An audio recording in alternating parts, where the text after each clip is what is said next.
सा हसीन बाबा, तुम सा हसीन बाबा कोई नहीं जहां में, कोई नहीं जहां में। तुमने हंसी बनाया, तुमने हंसी बनाया हमको भी इस जहां में, हमको भी इस जहां में। तुम सा हसीन बाबा कोई नहीं जहां में। ओम शांति।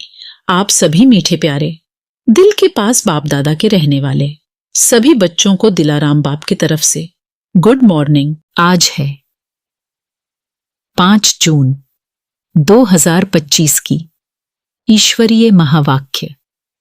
पहले सुनते हैं मुरली के मुख्य पॉइंट्स। आज बाप दादा बहुत प्यार से कहते हैं, मीठे बच्चे अपने को आत्मा समझो और बाप को याद करो। विकर्म विनाश का यही है सरल रास्ता। यह याद ही तुम्हें बेहद के सुख तक ले जाएगी। बस देही अभिमान छोड़ आत्म अभिमानी बनो। फिर बाबा ने कहा, माया के तूफानों में भी अडोल रहो। महावीर बनकर हर रावण रूपी विकार पर जीत पाओ। कोई भी संशय न लाओ बुद्धि में, क्योंकि संशय ही माया का पहला वार है। फिर बाबा कहते हैं, हर आत्मा पर रहम दिल दृष्टि रखो। अहम और वहम को त्याग कर सेवा में लगो। लवफुल और लॉफुल बन विश्व कल्याणकारी बच्चे बनो। शिव बाबा खुद इस ब्रह्मा तन में आकर पढ़ा रहे हैं। ऐसा भाग्य कल्प कल्प में ही मिलता है। जो भी बच्चे आए उन्हें आत्मा समझ ज्ञान दो। यह है रूहानी सोशल वर्क की सच्ची सेवा। बाबा का वर्षा पाना है तो आत्मिक स्थिति रखो। जिस्मानी संबंधों की स्मृति छोड़ो। सच्चा सुख शांति पवित्रता का राज्य स्थापन हो रहा है। उसके लिए योग बल से तैयारी करो। फिर बाप दादा बहुत प्यार से समझाते हैं, तुम्हारा हर कदम श्रीमत पर हो। मनुष्य मत को त्यागो, यही ऊंचता का आधार है। मामेकम याद करो, यही बाप की आज्ञा है। यही योग तुम्हें काल पर विजयी बनाएगा। 84 जन्मों का चक्र समझो और याद रखो। बस सेकंड में ड्रामा की स्मृति बुद्धि में भर लो। यह ज्ञान ही बाप देता है, जो तुम्हें फिर से देवता बनाएगा। हर आत्मा की गतिमत अलग है। तुम अंतर्मुखी बनकर आत्मिक स्थिति में रहो। जब आत्माएं तुम्हारा स्वरूप अनुभव करेंगी तो स्वयं ही बाबा की तरफ आकर्षित होंगी। जो बच्चे सब कुछ अर्पण कर देते हैं, उनका नाम बाबा स्वर्ण अक्षरों में लिखते हैं। भट्टी में आकर तपस्या करने वाले ही सच्चे ब्राह्मण और विजयी माला के दाने बनते हैं।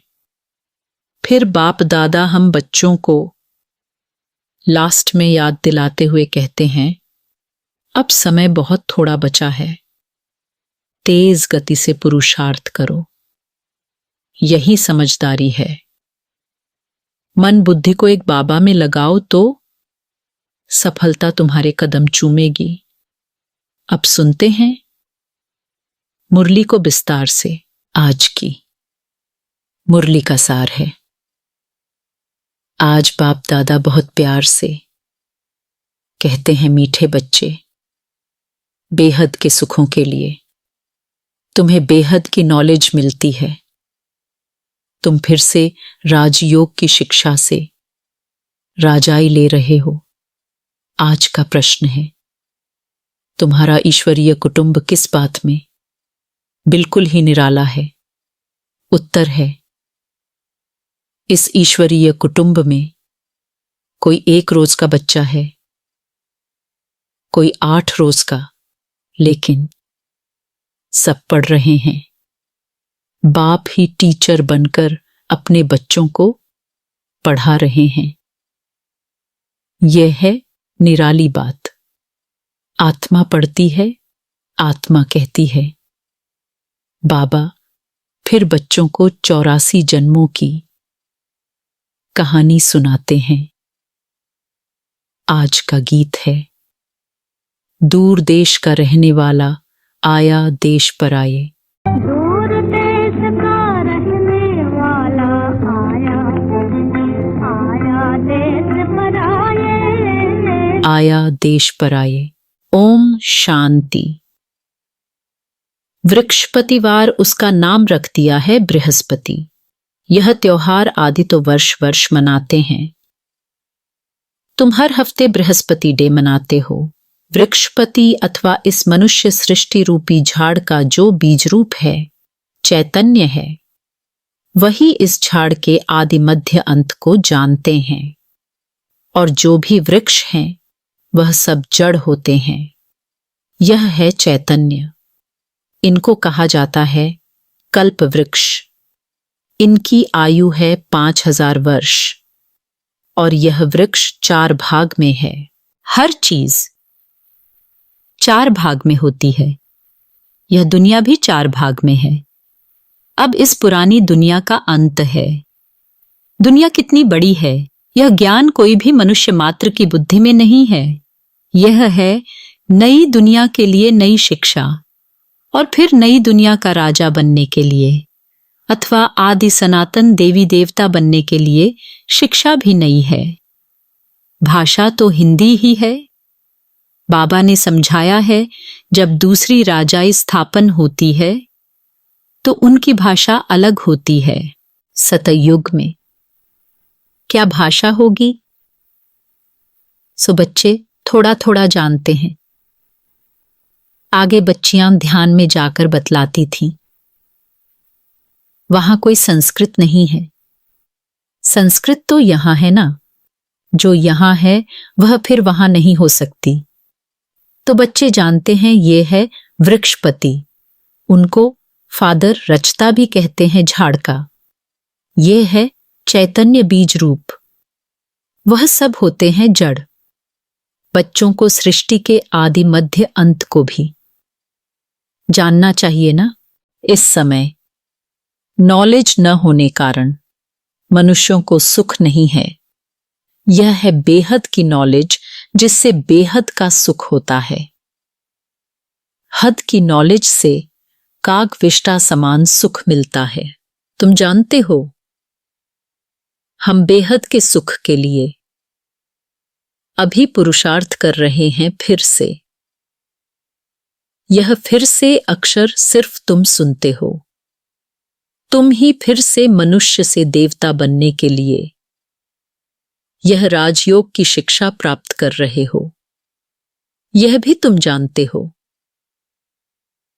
ज्ञान का सागर बाप निराकार है। निराकारी तो बच्चे आत्माएं भी हैं, लेकिन सबको अपना अपना शरीर है। इनको अलौकिक जन्म कहा जाता है। और कोई मनुष्य ऐसे जन्म ले नहीं सकते जैसे ये लेते हैं, और इनकी भी वानप्रस्थ अवस्था में प्रवेश करते हैं। बच्चों आत्माओं को सम्मुख बैठ समझाते हैं, और कोई आत्माओं को बच्चे बच्चे कह न सकें। कोई भी धर्म वाला हो जानते हैं, शिव बाबा हम आत्माओं का बाबा है। वह तो जरूर बच्चे बच्चे ही कहेंगे। बाकी कोई भी मनुष्य आत्मा को ईश्वर नहीं कह सकते, बाबा नहीं कह सकते। यूं तो गांधी को भी बापू कहते थे, म्युनिसिपालिटी के मेयर को भी फादर कह देते, परंतु वह फादर हैं सब देहधारी। तुम जानते हो हमारी आत्माओं का बाप हमको पढ़ाते हैं। बाप घड़ी घड़ी कहते हैं, अपने को आत्मा समझो। वह बाप आकर पढ़ाते भी आत्माओं को हैं। यह है ईश्वरीय कुटुंब। बाप के इतने ढेर बच्चे हैं। तुम भी कहते हो बाबा हम आपके हैं, तुम बच्चे हो गए। कहते हैं बाबा हम 1 रोज का बच्चा हूं, 8 रोज का बच्चा हूं, मास का बच्चा हूं। पहले जरूर छोटा ही होगा, भल 2-4 दिन का बच्चा ही है, परंतु आर्गन्स तो बड़े हैं ना, इसलिए सब बड़े बच्चों को पढ़ाई चाहिए। जो भी आते हैं सबको बाप पढ़ाते हैं। तुम भी पढ़ते हो। बाप के बच्चे बने, फिर बाप समझाते हैं तुमने 84 जन्म कैसे लिए हैं। तुम बाप कहते हैं मैं भी बहुत जन्मों के अंत में इनमें प्रवेश करता हूं और फिर पढ़ाता हूं। बच्चे जानते हैं यहां हम बड़े ते बड़े टीचर के पास आए हैं, जिससे ही फिर यह टीचर्स निकले हैं, जिनको पंडे कहते हैं। वह भी सबको पढ़ाते रहते हैं। जो जो जानते जाएंगे पढ़ाते रहेंगे। पहले पहले तो समझाना ही ये है, 2 बाप है ना, एक लौकिक और दूसरा पारलौकिक। बड़ा तो जरूर पारलौकिक बाप हो गया जिसको भगवान कहा जाता है। तुम जानते हो अभी हमको पारलौकिक बाप मिला है और किसी को पता नहीं। धीरे धीरे जानते जाएंगे। तुम बच्चे जानते हो हम आत्माओं को बाबा पढ़ाते हैं। हम आत्माएं ही एक शरीर छोड़ फिर दूसरा लेंगी, ऊंच से ऊंच देवता बनेंगी। ऊंच से ऊंच बनने के लिए आए हैं। कई बच्चे चलते चलते ऊंचे से ऊंची पढ़ाई को छोड़ देते हैं। किसी न किसी बात में संशय आ जाता है या माया का कोई तूफान सहन नहीं कर सकते हैं। काम महाशत्रु से हार खा लेते हैं। इन्हीं कारणों से पढ़ाई छूट जाती है। काम महाशत्रु के कारण ही बच्चों को बहुत सहन करना पड़ता है। बाप कहते हैं कल्प कल्प तुम अबलाएं माताएं ही पुकारती हो। कहते हैं बाबा हमको नंगन होने से बचाओ। बाप कहते हैं याद के सिवाय और कोई रास्ता नहीं, याद से ही बल आता जाएगा। माया बलवान की ताकत कम होती जाएगी, फिर तुम छूट जाएंगे। ऐसे बहुत बंधन से छूट कर आते हैं, फिर अत्याचार होना बंद हो जाता है। फिर आकर शिव बाबा से ब्रह्मा द्वारा बातचीत करते हैं। यह भी आदत पड़ जानी चाहिए। बुद्धि में यह रहना चाहिए कि हम शिव बाबा पास जाते हैं, वह इस ब्रह्मा तन में आते हैं, हम शिव बाबा के आगे बैठे हैं। याद से ही विकर्म विनाश होंगे। अपने को आत्मा समझ बाप को याद करना है, यही शिक्षा मिलती है। बाप से मिलने आओ तो भी अपने को आत्मा समझो, आत्म अभिमानी भव। यह ज्ञान भी तुमको अभी मिलता है। यह है मेहनत। उस भक्ति मार्ग में तो कितने वेद शास्त्र आदि पढ़ते हैं। यह तो एक ही मेहनत है सिर्फ याद की। यह बहुत सहज ते सहज है, बहुत डिफिकल्ट ते डिफिकल्ट भी है। बाप को याद करना इससे सहज कोई बात होती नहीं। बच्चा पैदा हुआ और मुख से बाबा बाबा निकलेगा, बच्ची के मुख से मां निकलेगा। आत्मा ने फीमेल का शरीर धारण किया है, फीमेल मां के पास ही जाएगी। बच्चा अक्सर करके बाप को याद करता है क्योंकि वर्षा मिलता है। अभी तुम आत्माएं तो सब बच्चे हो, तुमको वर्षा मिलता है बाप से। आत्मा को बाप से वर्षा मिलता है याद करने से। देह अभिमानी होंगे तो वर्षा पाने में मुश्किलात होगी। बाप कहते हैं मैं बच्चों को ही पढ़ाता हूं। बच्चे भी जानते हैं हम बच्चों को बाप पढ़ाते हैं। यह बातें बाप के सिवाय कोई बता न सके। उनके साथ ही भक्ति मार्ग में तुम्हारा प्यार था। तुम सब आशिक थे उस माशूक के। सारी दुनिया आशिक है एक माशूक की। परमात्मा को सब परमपिता भी कहते हैं। बाप को आशिक नहीं कहा जाता। बाप समझाते हैं तुम भक्ति मार्ग में आशिक थे।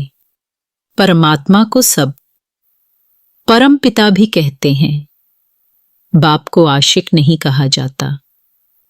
बाप समझाते हैं तुम भक्ति मार्ग में आशिक थे, अभी भी हैं बहुत, परंतु परमात्मा किसको कहा जाए इसमें बहुत मूझते हैं।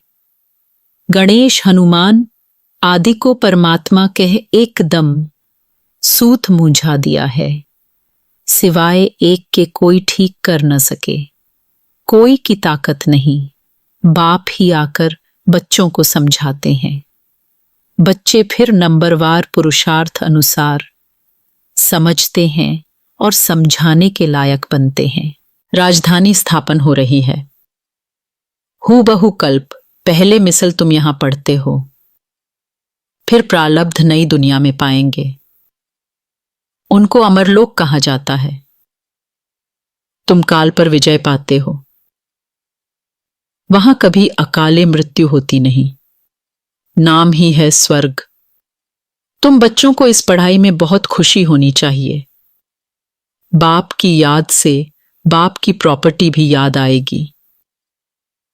सेकंड में सारे ड्रामा का ज्ञान बुद्धि में आ जाता है। मूल वतन, सूक्ष्म वतन, स्थूल वतन, 84 का चक्र, बस यह नाटक सारा भारत पर ही बना हुआ है। बाकी सब हैं बाय प्लाट। बाप नॉलेज भी तुमको सुनाते हैं। तुम ही ऊंच से ऊंच फिर नीच बने हो।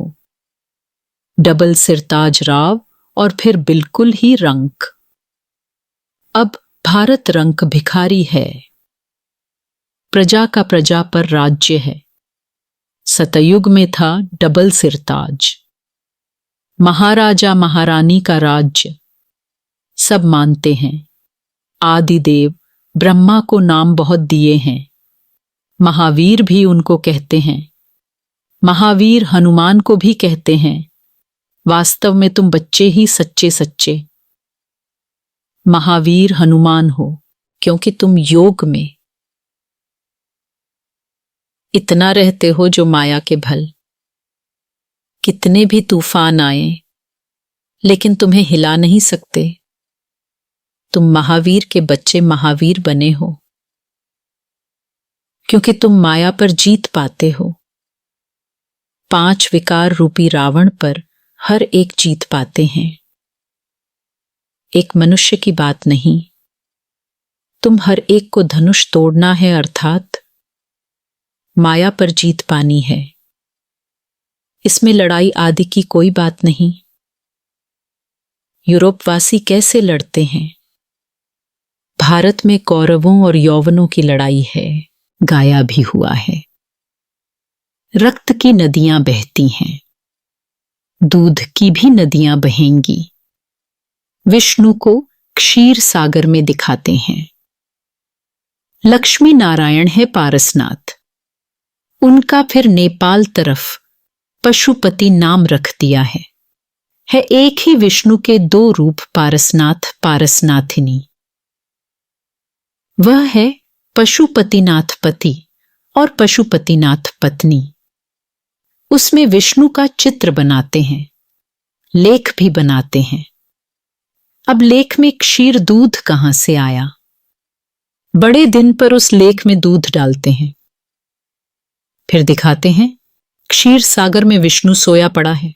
अर्थ कुछ भी नहीं। 14 भुजा वाला मनुष्य तो कोई होता नहीं। अभी तुम बच्चे सोशल वर्कर हो, रूहानी बाप के बच्चे हो ना। बाप सब बातें समझाते हैं, इसमें कोई संशय नहीं आना चाहिए। संशय माना माया का तूफान। तुम हमको बुलाते ही हो, हे पतित पावन, आओ, आकर हमको पावन बनाओ। बाप कहते हैं मामेकम, याद करो तो तुम पावन बन जाएंगे। 84 के चक्र को भी याद करना है। बाप को कहा जाता है पतित पावन। ज्ञान का सागर दो चीज हो गई, पतितों को पावन बनाते और 84 के चक्र का ज्ञान सुनाते हैं। यह भी तुम बच्चे जानते हो, 84 का चक्र चलता ही रहेगा। इनकी एंड नहीं है। यह भी तुम नंबरवार पुरुषार्थ अनुसार जानते हो। बाप कितना मीठा है, उनको पतियों का पति भी कहते हैं। बाप भी है। अब बाप कहते हैं मेरे से तुम बच्चों को बड़ा भारी वर्षा मिलता है, परंतु ऐसे मुझ बाप को भी फारकती दे देते हैं। यह भी ड्रामा में नूद है। पढ़ाई को ही छोड़ देते, गोया फारकती दे देते। कितने बेसमझ हैं जो अक्लमंद बच्चे हैं। वह सहज ही सब बातों को समझकर दूसरों को पढ़ाने लग पड़ेंगे। वह फौरन निर्णय लेंगे कि उस पढ़ाई से क्या मिलता है और इस पढ़ाई से क्या मिलता है, क्या पढ़ना चाहिए। बाबा बच्चों से पूछते हैं। बच्चे समझते भी हैं कि यह पढ़ाई बहुत अच्छी है, फिर भी कहते क्या करें। जिस्मानी पढ़ाई नहीं पढ़ेंगे तो मित्र संबंधी आदि नाराज होंगे। बाप कहते हैं दिन प्रतिदिन टाइम बहुत थोड़ा होता जाता है, इतनी पढ़ाई तो पढ़ नहीं सकेंगे। बड़े जोर से तैयारियां हो रही हैं। हर प्रकार से तैयारी होती है ना। दिन प्रतिदिन एक दो में दुश्मनी बढ़ती जाती है। कहते भी हैं ऐसी ऐसी चीजें बनाई हैं जो फट से सबको खलास कर देंगे। तुम बच्चे जानते हो, ड्रामा अनुसार अब लड़ाई लग नहीं सकती। राजा स्थापन होनी है, तब तक हम भी तैयारी कर रहे हैं। यह भी तैयारी करते रहते हैं तुम्हारा पिछाड़ी में। बहुत प्रभाव निकलने का है। गाया भी जाता है, अहो प्रभु तेरी लीला। यह इसी समय का गायन है। यह भी गाया हुआ है तुम्हारी गतिमत न्यारी। सब आत्माओं का पाठ न्यारा है। अभी बाप तुमको श्रीमत दे रहे हैं कि मामेकम याद करो तो विकर्म विनाश होंगे। कहां श्रीमत, कहां मनुष्यों की मत। तुम जानते हो विश्व में शांति सिवाय परम पिता परमात्मा के कोई कर न सके। 100% पवित्रता, सुख, शांति। 5000 वर्ष पहले मुआफिक ड्रामा अनुसार स्थापन कर रहे हैं। कैसे? सो आकर समझो। तुम बच्चे भी मददगार बनते हो। जो बहुत मदद करेंगे वह विजयमाला के दाने बन जाते। तुम बच्चों के नाम भी कितने रमणीक थे। वह नाम की लिस्ट एल्बम में रख देनी चाहिए। तुम भट्टी में थे, घर बार छोड़ बाप के आकर बने, एकदम भट्टी में आकर पड़े। ऐसी पक्की भट्टी थी जो अंदर कोई आ न सके। जब बाप के बन गए तो फिर नाम जरूर होने चाहिए। सब कुछ सरेंडर कर दिया। इसलिए नाम रख दिए, वंडर है ना। बाप ने सबके नाम रखे। अच्छा। मीठे मीठे सिकीलधे बच्चों प्रति मात पिता बाप दादा का याद प्यार और गुड मॉर्निंग। रूहानी बाप की रूहानी बच्चों को नमस्ते। हम रूहानी बच्चों को, रूहानी माता पिता बाप दादा को तहे दिल से याद प्यार और नमस्ते नमस्ते नमस्ते। धारणा के लिए मुख्य सार। पहला पॉइंट्स है, किसी भी बात में संशय बुद्धि नहीं बनना है। माया के तूफानों को महावीर बन पार करना है। ऐसा योग में रहो जो माया का तूफान हिला न सके। दूसरा पॉइंट्स है, अक्लमंद बन अपनी जीवन ईश्वरीय सेवा में लगानी है। सच्चा सच्चा रूहानी सोशल वर्कर बनना है। रूहानी पढ़ाई पढ़नी और पढ़ानी है। आज का वरदान है। आज बाप दादा बहुत प्यार से कहते हैं, मीठे बच्चे, अहम और वहम को समाप्त कर रहम दिल बनने वाले विश्व कल्याणकारी भवः। आज का वरदान है, अहम और वहम को समाप्त कर रहम दिल बनने वाले विश्व कल्याणकारी भवः। कैसी भी अवगुण वाली, कड़े संस्कार वाली, कम बुद्धि वाली, सदा ग्लानि करने वाली आत्मा हो, लेकिन जो रहम दिल विश्व कल्याणकारी बच्चे हैं, वे सर्व आत्माओं के प्रति लॉफुल के साथ लवफुल होंगे। कभी इस वहम में नहीं आएंगे कि यह तो कभी बदल ही नहीं सकते, यह तो हैं ही ऐसे, या यह कुछ नहीं कर सकते, मैं ही सब कुछ हूं, यह कुछ नहीं है। इस प्रकार का अहम और वहम छोड़ कमजोरियों व बुराइयों को जानते हुए भी क्षमा करने वाले रहमदिल बच्चे ही विश्व कल्याण की सेवा में सफल होते हैं।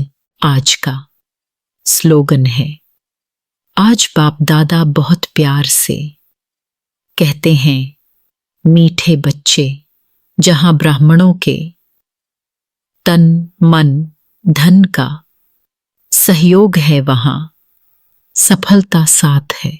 जहां ब्राह्मणों के तन मन धन का सहयोग है, वहां सफलता साथ है। जब कोई ब्राह्मण अपने तन शारीरिक सेवा, मन भावनात्मक लगाव,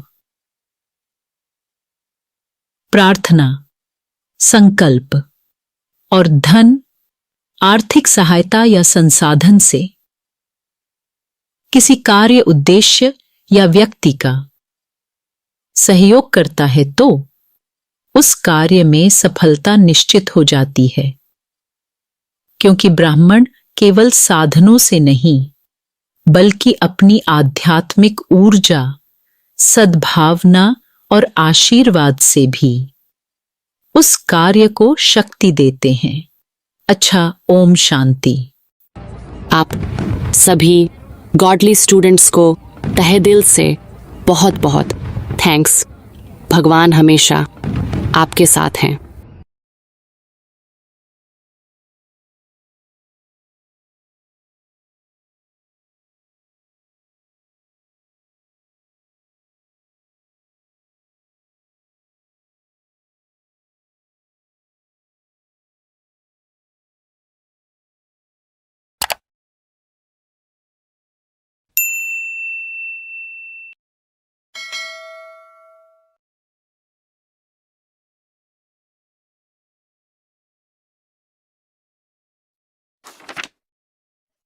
मैं शांत स्वरूप आत्मा हूं व मेरा स्वधर्म शांति है।